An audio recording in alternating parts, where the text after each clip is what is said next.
Hello everyone, and welcome to the sixth lecture of the Introduction to Media Engineering course. So in this lecture we're going to continue the topic of digital still images. We had only one slight part that we haven't covered in the last lecture, and then we will go into the topic of this lecture, which is color spaces. Okay?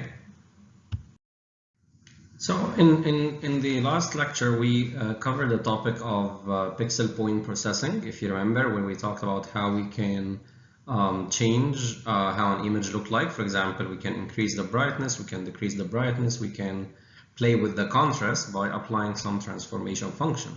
And that was called pixel point processing. Now we're going to talk about something else, which is called pixel group processing.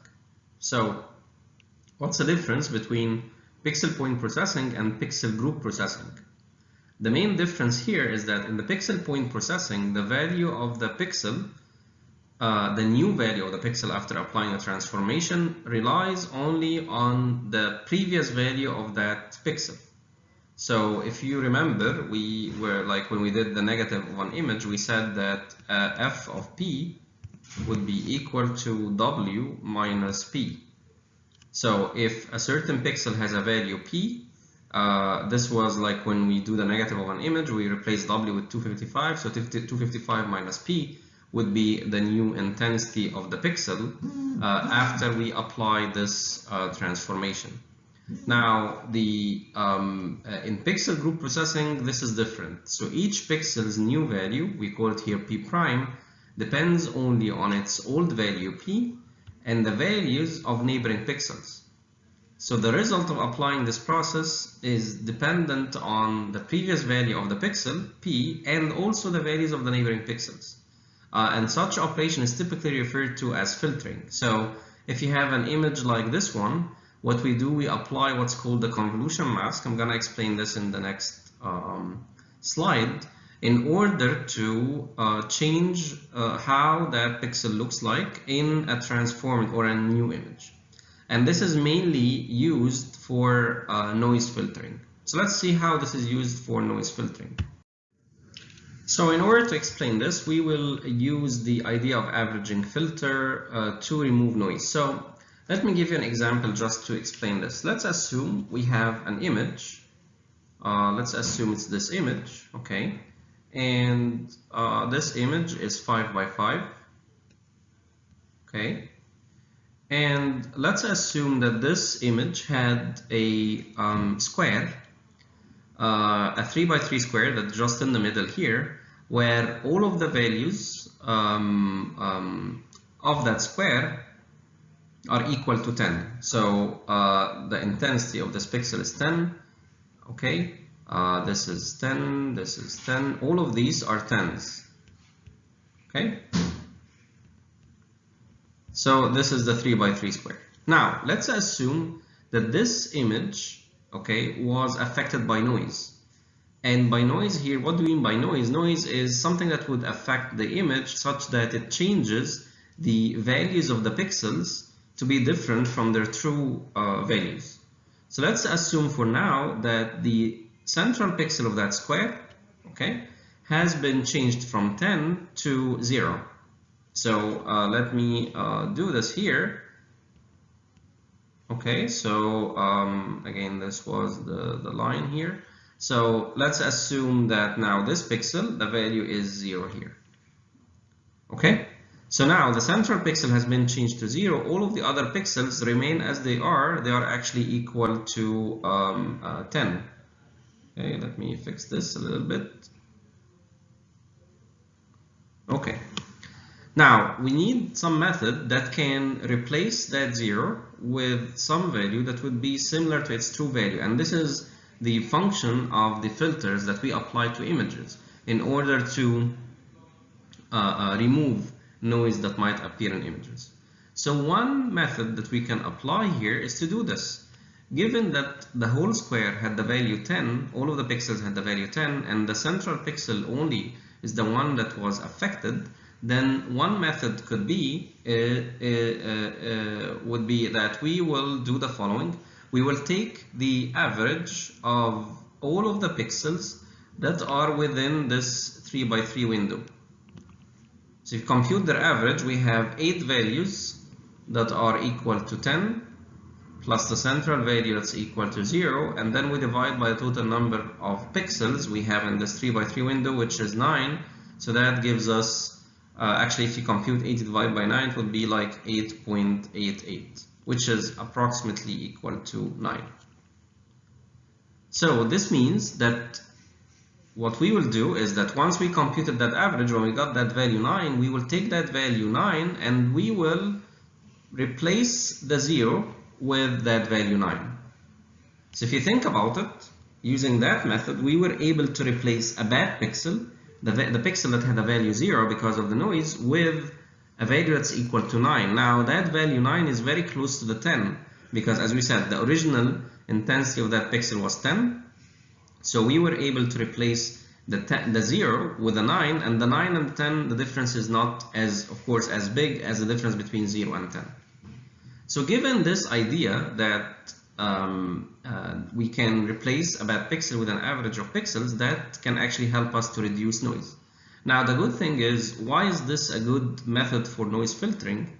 The reason is that most images, we call images to be redundant. What do we mean by redundant?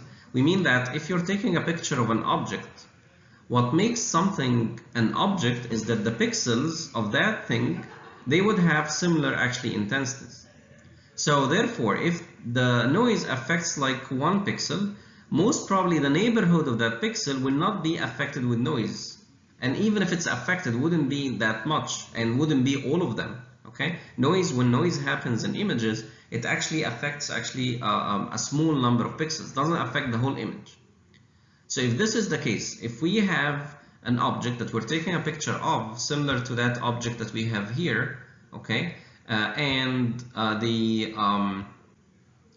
central pixel, like here, was affected by noise, then what we can do is that we take an average of those 9 pixels and replace that central pixel with that average, and this way we are actually reducing the noise in that case. Okay, so this process that I just explained, taking the average, we actually have to apply it not only to this pixel, we have to apply it to all pixels. And why is that? Because in general, we don't know where the noise is in an image. No one would come and tell you, okay, there is a noise in this pixel, while all of the others are not affected by noise. Normally, when noise happens, it's random and we wouldn't know. So therefore, this process that I just explained about the average, we apply it to all pixels regardless of whether this pixel has noise or not, because in fact we don't know, we don't have that piece of information. So let's see how we can do that. Let me erase all of this and see another example. So in order to do this averaging process, we would say that we would have what's called a filter. So let's see this example. Let's assume that we have this image. Okay, this is another 5x5 image, and we would like to apply an averaging filter to all pixels on that image, because as I said, we wouldn't know where the noise exactly is. And the filter that we are going to use is actually this filter. Now let's see how will this be applied. We will apply here the process of convolution. And what do we mean by convolution? Is that we have this function g, so this image, it's as if it's a function. We have another one that's called h, and this is what we are going to do. We will consider this as if it's a mask that will be first placed on this image, and it's actually placed and centered at the first position in G that can, when H is actually placed on it, all of the positions in H would be within the size of the image. So for example, this, we cannot actually put it here, start with this position. Why? Because if you put this center, this point here, then that first row would be outside G. So we start with the first position, that if we put H, all of H would be within G. Now once we do that, what's the next step? Next step is we take every position in G under H and multiply it by the corresponding position in H. So for example, if this is H, that first position is aligned with the 4 here. So we will multiply the 4 by 1. and then we'll multiply the 8 by the value 2 that we have here. We'll multiply 6 by the value 1. Remember, we have 1 over 16 outside, so this would be a constant. Okay. Now, after you do these multiplications, you add the values together. So let's see this. So here, the first process, we multiply 4 by 1, you get 4 by 1. We multiply this 10 by 2, we multiply as here, and then you multiply this 6 by 1, and so on. After you do the multiplication for all of the 9 positions, you add up the values and then divide by 1 over 16. Now, the result that we got here was 6.375. What we will do is that we will create a new image that has the same size as G, and then replace the central value under H with the value that resulted from this multiplication and addition operation. So what we will do is that since this H here was centered at this position, we will replace the 5 with 6.375. So this is the value that we would have here. What are we going to do next? What we will do next is that we will take this H and move it one step to the right. So now it is centered at this position, and then we repeat the same process. So in this case, 8 will be multiplied by 1, 5 multiplied by 2, 3 multiplied by 1. As you can see here, we sum, we divide by 16, we get this value 6.875. Now this value would replace the central pixel, which was 9 here, by 6.875. And then what you will do is that you will repeat this process for all positions. So it's as if you are doing the first possible row and then going to the next row and repeat this process for all columns. And every time you stop, you do the multiplication, addition, and then you replace the central value. Okay, so until you reach the final value, and this way you are actually replacing all of these pixels. Okay, so by doing this, it's like we are, if you think about what we are doing here, is that we are replacing each pixel with some like a weighted summation of the pixels around that pixel. Remember the example I had like in the beginning, which when we had this 3 by 3 square, where these values were 10s, remember that, and then 10, and then here we have a 0, and then 10, 10, 10, 10, and we said we will take the average of these values, okay, and replace the central pixel here with that average. So this is one way. Another way to do it is to use this actually filter. So this is also an average, but this is a weighted average. It's not like we are treating all of these as identical to each other. No, we're just using a weighted average here. Okay, so this process that I just described, by doing this multiplication, addition, and keep rotating until you finish all pixels, this process is called convolution.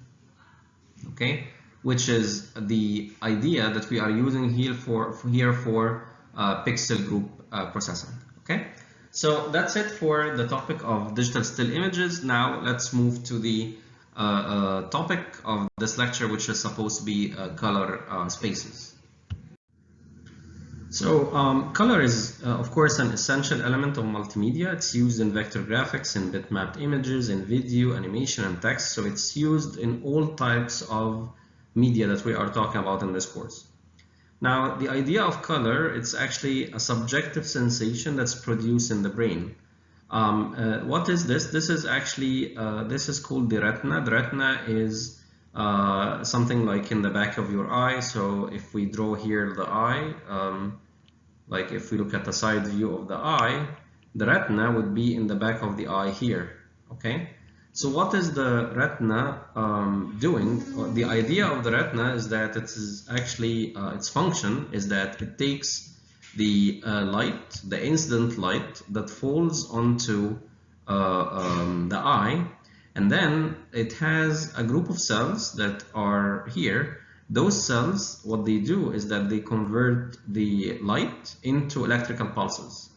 So actually all of the vision that we have is based in our brain on the propagation of electrical pulses, tiny electrical pulses that come from the eye and go through the brain, and this is how we actually see. So the input to the visual system, our visual system as humans, is coming from the retina, where there are these cells that convert light to electrical pulses. Those electrical pulses, they come out of the eye, and then they keep going through the visual system until they actually reach parts in the brain that are responsible for vision. Okay.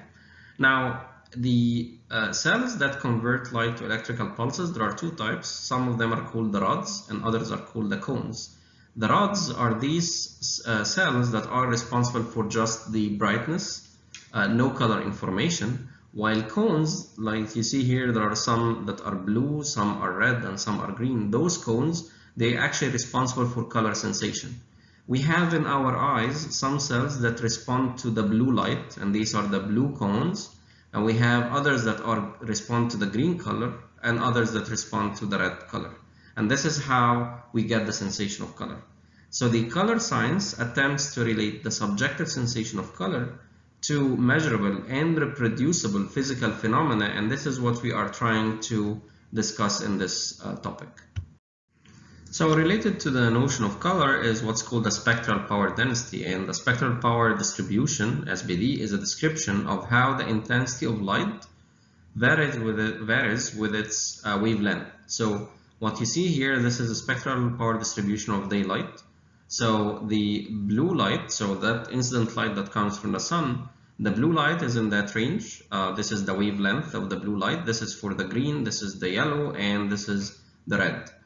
Below that or above that, we actually, it's not like something that has color representation, okay?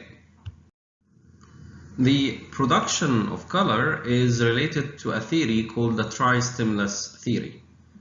Tri here means three and stimulus is an input. So the tri-stimulus theory of color implies that any color can be produced by mixing suitable amounts of three additive primary colors.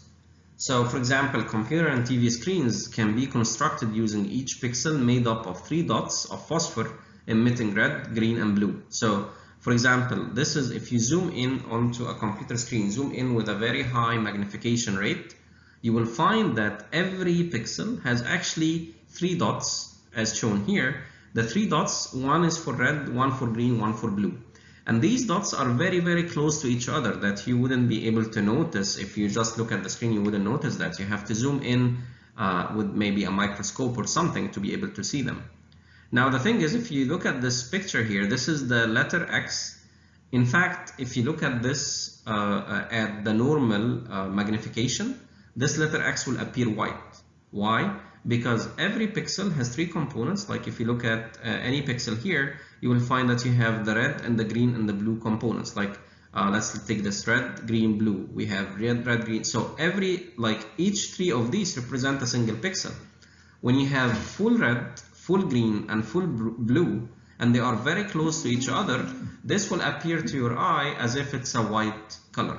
So in fact, this letter X will appear as if it's a white letter if you look at it at the normal magnification. And the idea here is that of the tri-stimulus theory is that if you take any 3 colors like these colors and you add them together, you will get other colors. Like putting red with green with blue will give you the white color. Okay, so based on this tri-stimulus theory, all of the display devices that we see, they were actually manufactured based on this idea, is that we would like to have for every pixel 3 components that emit the 3 primary colors, the red, green, and blue, and that's how all colors can be formed. So there are actually a number of color spaces that are actually used in digital representation of media to represent color. The first one and the most well-known one is the Rgb Color Space, where Rgb stands for red, green, and blue. In Rgb color, the 3 primaries are standard shades of red, green, and blue. As you can see here, mixing the red with the green with the blue, you get the white color. The red and the green, you get yellow. The green and blue, you get this color, which is called the cyan color. The red with the blue, you get this color, which is called the magenta color. Now, the thing is, the Rgb, although this is the most known and the most used one, cannot actually represent every visible color, every color that we can see.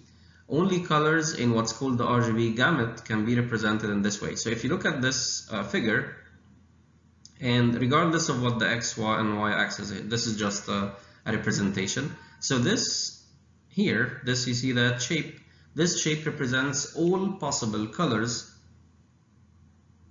that actually our visual system can see. Now, this triangle that you see here, these are the colors that can be represented by the RGB representation. So in this actually representation, this is the full red, this is the full green, and this is the full blue. Although there are other green values that are actually available, but however the RGB representation cannot represent these. And by the way, whatever that you see right now, this is just I would say an illustration, because this specific color figure that you see right now was actually made out of RGB representation. So this green color here that you see right now is in fact a color that was formed out by the Rgb color space. But the equivalent of this is a color that we cannot represent in RGB, but it exists in reality. We can see it in nature, okay, with our eyes, but we cannot represent that using a computer screen, for example. So anyways, what we're trying to say here is that the Rgb color space cannot represent all of the colors that we as humans can see. However, a very good proportion of these colors can be represented with the Rgb. And here in the middle, this is the full mix between green, blue, and red, with which you get the white color. So any color in this RGB representation is represented with three values, RGB, giving the relative proportions of the three primaries, which is, if we think of the amount of red, amount of green, amount of blue being represented as a percentage, then when you have 100% in the red and 0% in green, 0% in blue, you would have the pure primary red. If you have 100% in red and 50% in green and 0 in blue, you get some shade of violet or mauve color. When all are zeros, no red, no green, no blue, this is actually the lack of light, which is just black. And when all of them are 100%, you get the white color. In general, the RGB, when R is equal to G equal to B, whatever the percentage is, you get like equal proportion from all of them, so you get actually what's called the gray level, not necessarily a certain color. Okay. Now also the RGB color space, it can have some geometric representation as a cube, with each axis representing one of the primary colors. So for example, if you put on the x-axis the red component, on the y-axis the green component, and on the z-axis here the blue component, then any color, because it's formed out of amount of red, amount of green, amount of blue, can be represented in that cube. So for example, this point here, this is like 100% red, right? And because it's on the red axis, it's like 0 green and 0 blue. That's why this is actually the full red, while this one will be full green. Why? Because it's 0 red, 100 on green, and 0 on blue. Okay. Now this point here is a representation of 100 of red, full green, and full blue, and this is actually the white color, while here the origin is just the black color. Okay, so this is just another representation of the RGB color space in the form of a three-dimensional representation, and any color would be represented here with those three values. One other thing here is that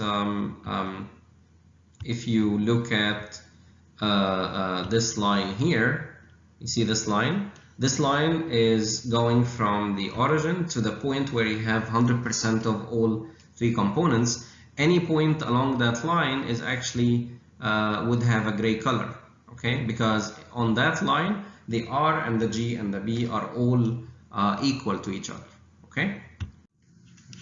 Now, related to the RGB color space, we have what's called the color depth, which is the number of bits that will be used to represent color. You remember we mentioned something like this before.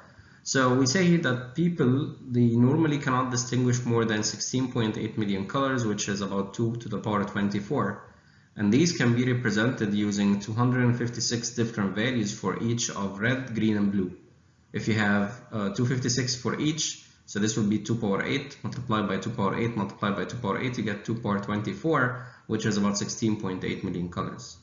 Now, given this idea, then color can be safely, or at least the RGB representation can be safely represented using 24 bits, which are 8 bits for each component, because we have 256 levels for each component multiplied by 3.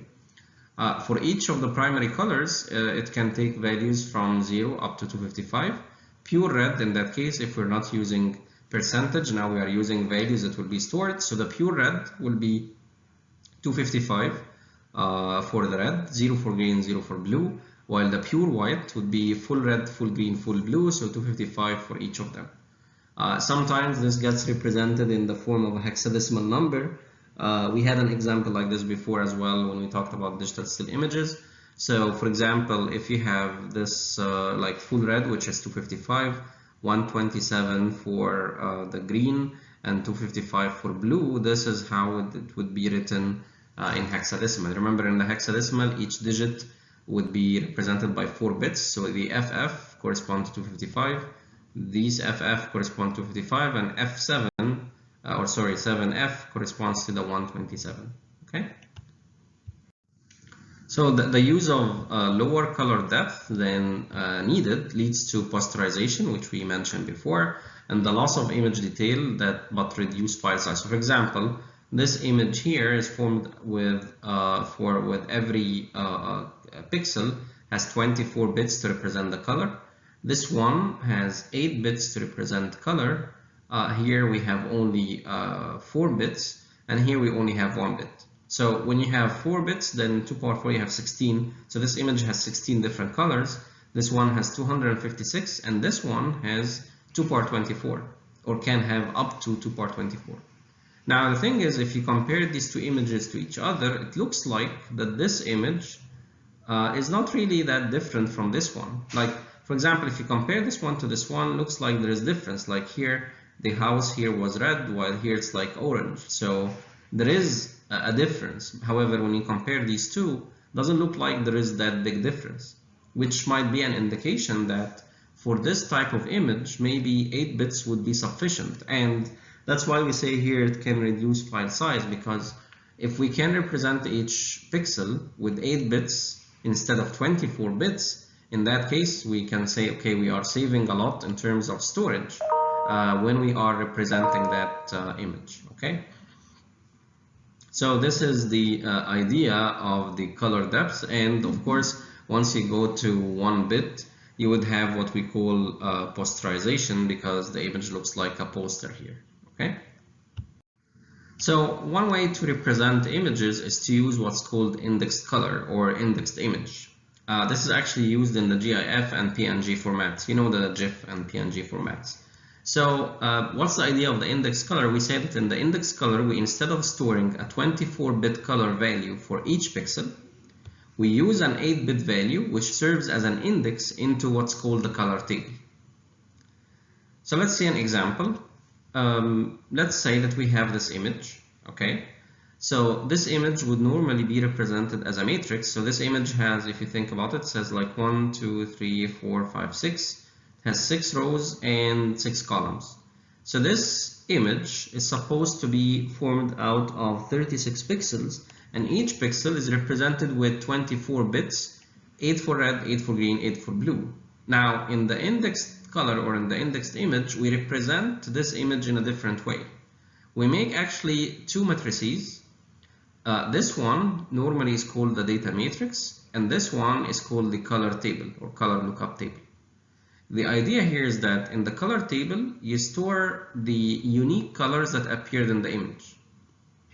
And then in this matrix, you store a pointer or the index of the color. So for example, if this pixel has this color, then this color will appear in the table. And here, okay, if it appears in the table and it has an index of 0, 2, then in that position, you see like this is the row before the last row, in the second column, this position, we're going to store the value 0, 2, which is the index of the color. Instead of storing in a normal image, like if you think about the normal image, if this is the 6 by 6 image, okay,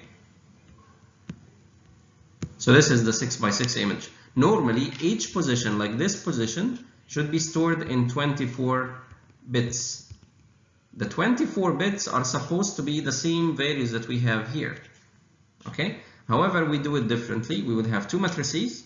One matrix will have the color, another matrix will have a pointer to that color. So you might be wondering, what's the idea? How would that be a useful thing? In fact, this representation would be very useful when in terms of reducing the size needed to represent the image if a color appears more than once. So let's have a scenario. Let's assume we have, let's have a simple example. We have a very simple image that is 4x4. Okay, and let's assume that this pixel was black, this one was black, this one is black, this one is black. Okay, and then I'm gonna mark here this pixel is red. I'm gonna write here R. This is red, this is red, okay, and this is red, and then this one is green, green, all the rest are green. Okay. Now, if you think about how many bits we need to store that image, this image has 16 pixels, and each pixel, if this is a colored image, a normal RGB colored representation would need that for every pixel we would have 24 bits. This is the total number of bits that we need to represent that image. If you multiply 16 by 24, let me compute this.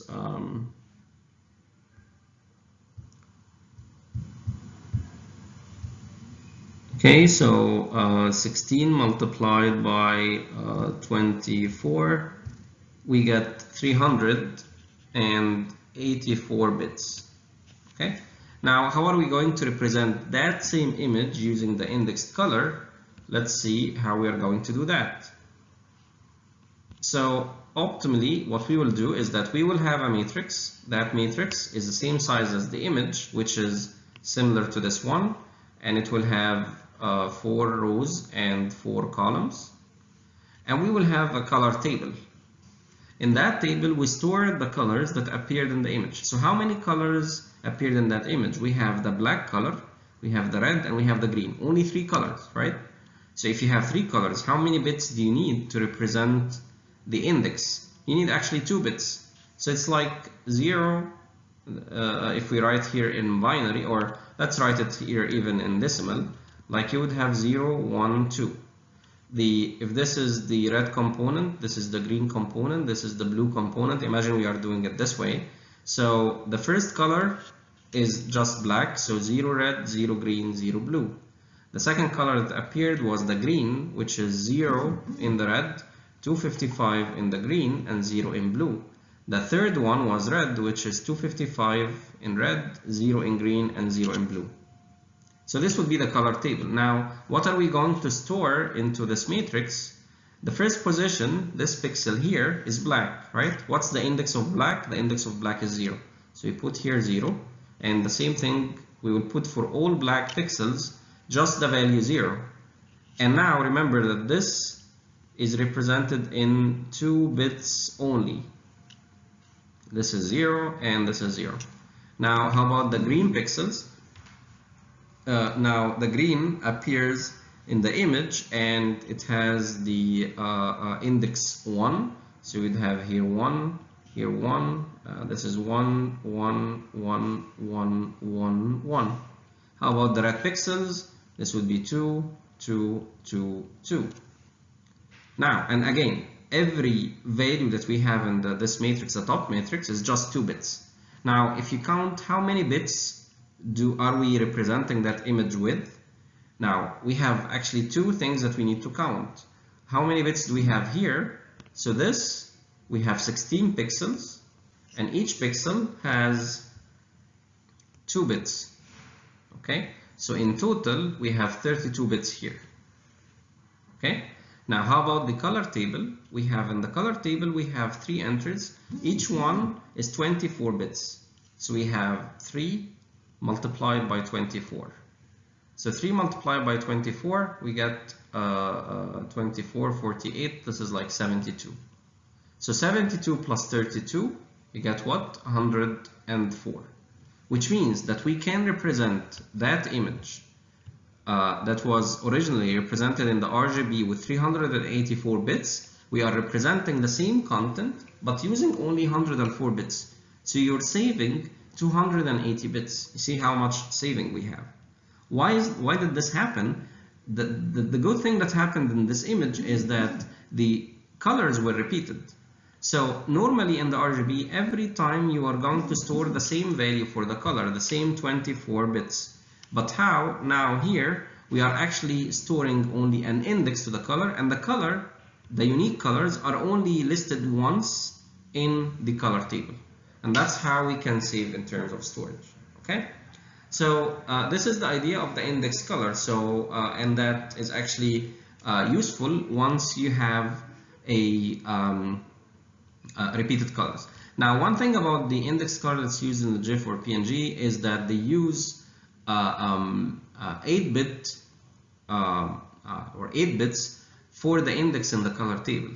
Now, if you have 8 bits for the index in the color table, this means that the total number of colors that can appear in the color table are 2 power 8, which is 256 colors. So although the original image can have up to 2 power 24 colors, if we use 8 bits for the color table, then we are restricting that only to 256 colors. Okay, so if the color table is restricted to that number, then in that case you might have some discrepancy between the original image and the stored one. So this is actually an example of an image and their palettes. So this image, this is the palette that has actually 256 locations, because look, if you count here, you'll find that we have 16 columns and 16 rows. So these are the 256 colors appearing in this image. And this is also the color palette or the color table of this image. You see here, the color table depends actually on the image. So if the image changes, the color table also changes accordingly. Now, if we are going to restrict the color table to be indexed with an 8-bit index, as I said, this will give us a total of 256 colors only. Now, what if the original image has more colors than the 256 colors that you can include in the color table? Then some colors from the original image may be missing from the palette. Now, can we solve this? Actually, there is a way to get over this idea. So for example, imagine that you have a color table that only has red and white colors. One thing you can do to simulate the pink color and assume that pink color does not exist in the color table is to try to put together or mix together the red, like put together nearby each other, the red and the white pixels. This is, and we'll see an example of this. This is a technique called Dithering, which is simulate missing colors by grouping pixels in the area to be colored and coloring individual pixels within each group in a suitable pattern. So as an example, if you look at this image, at the first glance at this image, you might think that this image is a grayscale. It has all shades of gray. However, actually this image is only formed out of black and white pixels, only black and white pixels. So how is that possible? We are using here the dithering technique. So if we zoom in on one area, like for example, if you go and zoom in on one area, like little area here, this is what you will see. So this here, this image, only has black and white pixels. The idea is that if you would like to simulate a gray color, you can put together next to each other some black and some white pixels. So for example, if you have a 2x2 area, you can make the 2x2 area all white. You can color one pixel only as black and the others are white. You can color two as black as here. You can color, so there are multiple or different ways to color a 2x2 block with black and white pixels. And each one of them will give you a different effect. So for example, if you would like to simulate 50% gray, you can do this, like 2 pixels black and 2 pixels white. If you'd like to simulate 25% gray, then you can make 1 black and the 3 are white, and so on. So this from a distance will give you the feeling that you have multiple gray levels. Okay, so again, this image is only formed out of black and white pixels, but the arrangement of the black and white pixels gives the effect of grayscale. So this is a technique called dithering. So if you would like, for example, going back to this, if you'd like to simulate the pink color, one thing you can do is to put next to each other, you can color these two in white and these two in red. So these put together very close nearby each other will give you the effect of the pink color. Here is an example where dithering can be used to reduce the posterization once you reduce the number of colors. So if this is the original image, if you're going to represent that image with a color table, and that color table only has 256 colors, so this image might have the 16 million colors using 24 bits per pixel. Now if you're going to use 8 bits per pixel, so you only have 256 different colors, this is how the image would look like. If you look closely here at, for example, this area, you see this area, it has multiple shades of the violet color, right? Or the purple color. Here, if you look at this, looks like all of this area has been assigned the same purple degree. Why is that? Because there is no room in the color palette to represent all these shades of purple, because if we do that, we will go beyond the 256 colors.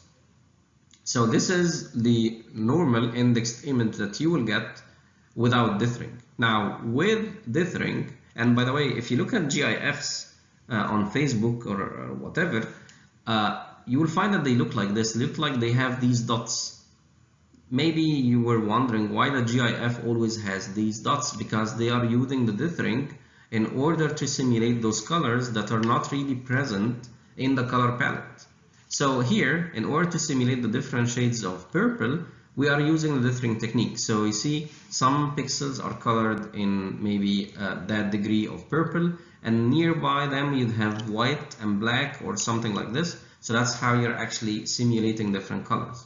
So this image looks better representation of the original image more than or compared to this one which has the without dithering. You see those contours that might appear, they were not really present here. So this one doesn't have the, you see this, like it looks like there is like a separation between this color and the surrounding one. You don't see that here, and of course it wasn't really present in the original image. Okay. So although in indexed color we might lose some colors by restricting the color table to only for example 256 colors, still there is a solution to this, to use that dithering technique, and that can actually enhance the quality of the indexed color image. Okay. Now there are actually other color models other than the RGB that we already explained. There is what's called the Cmyk color space. Cmyk stands for the cyan, the C, magenta, yellow, and black. So the K here is from black. Okay, the cyan, magenta, and yellow, they are called subtractive primers, which is really different from the concept used in the RGB. In the RGB, the way color is formed by adding up colors together. However, in the Cmyk representation, we are relying on subtractive primers, where actually we're using subtractive mixing. The CMY, the cyan, is the complement of red, the magenta is the complement of green, and the yellow is the complement of blue. Which is like, if you look here, so this is the red color, right? So what if we remove from the white color the red? If you remove the red from the white, you will end up having only green plus blue, which results in the cyan color. So this is a result of the summation, like the addition of green and blue. However, the cyan color can be obtained by removing the red color from the white. That's why we call it subtractive mixing. So the cyan is the complement of red, meaning that if the red color is subtracted from white, we get the cyan. Same thing for the magenta, it's the white minus the green, and the yellow, which is the white minus the blue. Okay.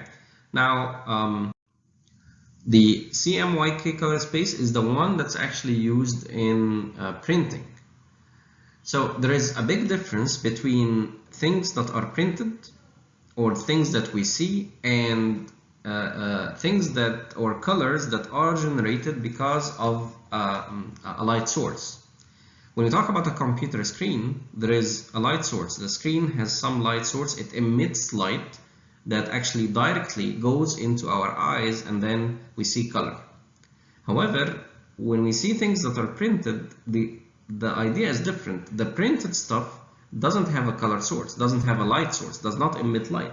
It actually relies on light that is around us, that falls into that printed material and then gets reflected back so we see it. So let me explain this.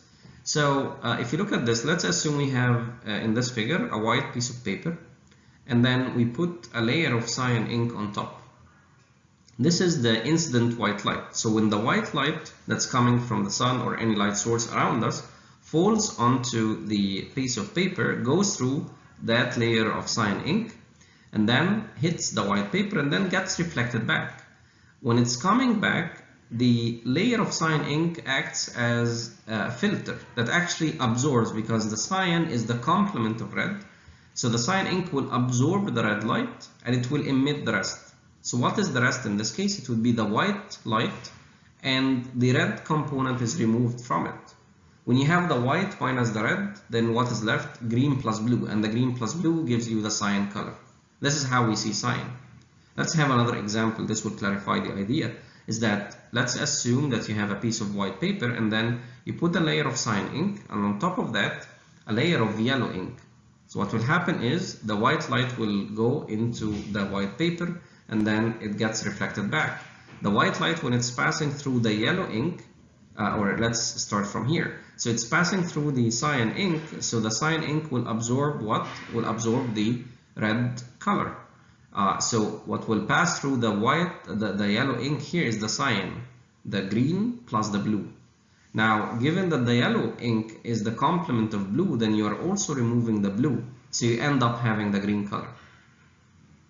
So the idea here is that when we see things that are printed, because the printed material doesn't have a light source, we rely on this idea of that the ink acts as a filter that absorbs part of the light and reflects the rest.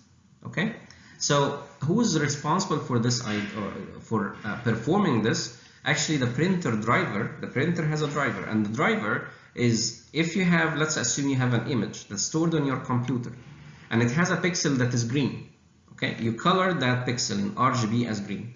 Now, for this to appear on the piece of paper, the printer will do this. In order to generate the green color, the printer will take the cyan ink, put on top of it the yellow ink, and when they are put together, that printed piece of paper will look green. In fact, if any of you has an inkjet printer, okay, if you look at the inkjet printer, the ink of the inkjet printer, you will find that it has like 3 compartments. One for one for the cyan color. If you look at the colors, one is cyan, another one that is magenta, and the third is yellow. So all printers, okay, whether a laser color printer or inkjet or whatever, they use the CMY representation because this is how we see things. Okay, so this is what the CMYK representation, and it's used actually in printing. Now, one more thing about the CMYK is that the black ink is actually given separately, because ideally, if you, based on this idea, if you would like to generate the black color, then if you, theoretically speaking, if you put the cyan with magenta with yellow, mix all of them together, the cyan will remove the red, the magenta will remove the green, the yellow will remove the blue, then you end up having nothing, which is supposed to be black. However, combining the 3 inks, the C and M and Y, to get black does not really produce very good black. We get something like a brownish color. So it wouldn't be really accurate. And also, applying the 3 different inks together is not very good for the paper and leads to longer drying times, because normally the ink would be, it's just a liquid, so it takes some time to dry. If you put 3 parts or 3 inks together, that will take longer drying times. Okay, so that's why the inkjet printers, they would have the black as a separate color. Okay, pre-formed, I mean. The Cmyk color gamut corresponding to easily printable colors is smaller than the RGB. As you can see, this is CMY and the triangle in the back is the RGB. But some CMY colors lie actually outside the RGB. So if you have, which means that the CMY is really capable of printing more colors than those colors that appear in the Rgb color space. Now, the last color space that we are going to talk about is called the HSL, or the Hue Saturation and Lightness, and Hsb, and we will see the difference between the two. Now, the thing is, when we talk about colors, the human understanding of the cyan color, if you ask someone to make a cyan color, would probably be a mixture of white and dark blue, as opposed to additive mixing of green and blue, right? So if you ask someone to make the cyan color, it would be really hard to imagine that if I put green with blue, I will get cyan. Most probably that person will say, okay, I'll get the dark blue and mix it with white, and that's how I get the cyan. This is in fact how mainly artists or painters, they actually generate colors, right? So based on this idea, they made the new color space, or another color space, which is called the Hue Saturation and Lightness. It's used in many things, in PowerPoint, in Photoshop, in Paint, and many other software. What's the difference between the three? The hue itself represents the degree of the color, okay? With lightness increasing upwards and saturation increasing from left to right. So let's see this. So for example, if you look at this figure here, if saturation is 0, this means that you don't have color, that you are on the range of gray values. Now, if saturation is 1, you have the full color with no really gray component, okay? If lightness is 1, then you have a very bright, you see, like as the lightness increases, you see that the color actually gets brighter. And with small lightness, the color is getting darker, okay? So this is the idea of the using lightness, saturation, and hue. So for example, if you look at this as well, so here this is black, this is white. As you go upwards, the brightness increases. Here in this direction, you're going from gray and then gradually going from the gray to the color. So this is the pure hue in that case, okay?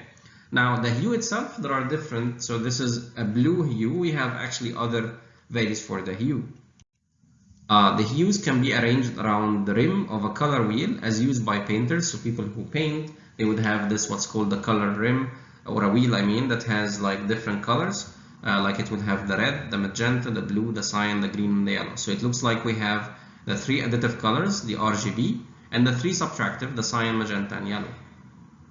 Okay, so we'd have the colors and the complements of them opposites. So the red, and here the cyan, the complement of it, the yellow and the blue and the green and the magenta. How do we measure the hue value? A hue's value is the angle between its position on the wheel and the position of red. We consider, like if we draw it here, we consider that this angle, which is 0 degrees, we consider this to be the full red. And then the angle relative to that 0 position would represent the hue, okay? So if you go 180 degrees, you will actually have the cyan color, okay? And this is where the green is, and so on. Now, a particular color, given this representation, any color can be identified as its hue, how far around the circle from red it is, so what is the angle, its saturation, how far from the central axis, and lightness, how far up the axis it is. And this will be clear in the next actually slide. So before actually we talk about the idea of the axes, let's first talk about the Hsb, which is the another variant of the HSL.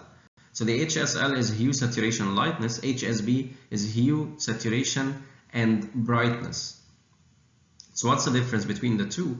So the B here stands for brightness. The difference is very simple. In the previous figure, we had something that looked like this. Okay, we said, okay, this is how the lightness increases, and this is the saturation. Okay, now in that representation, the pure hue was at a lightness value of 0.5.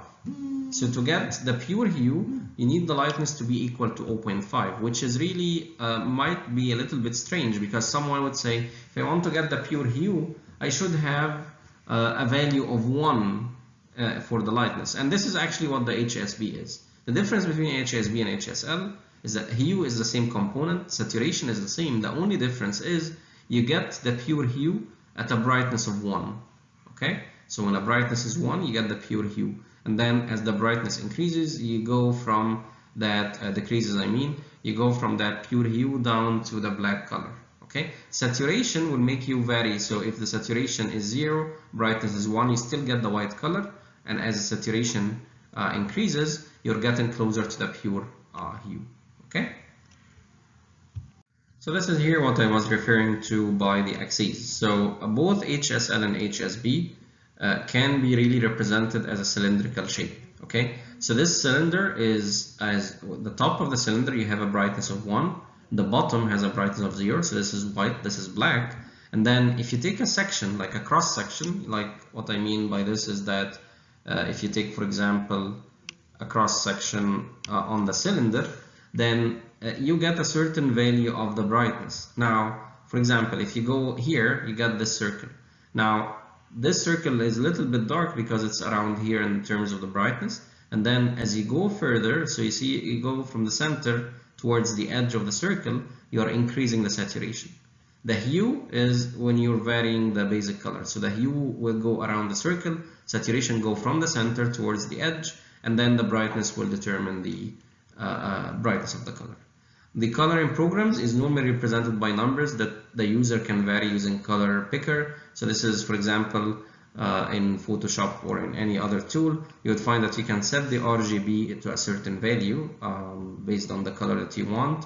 Hsb, same thing, or even the spectrum of colors. Okay, so that's it for this lecture. I'm gonna stop here. There is a little part remaining for this topic that we will cover in the next lecture. But we are going actually to stop at this point. All right, thank you. I'll talk to you soon.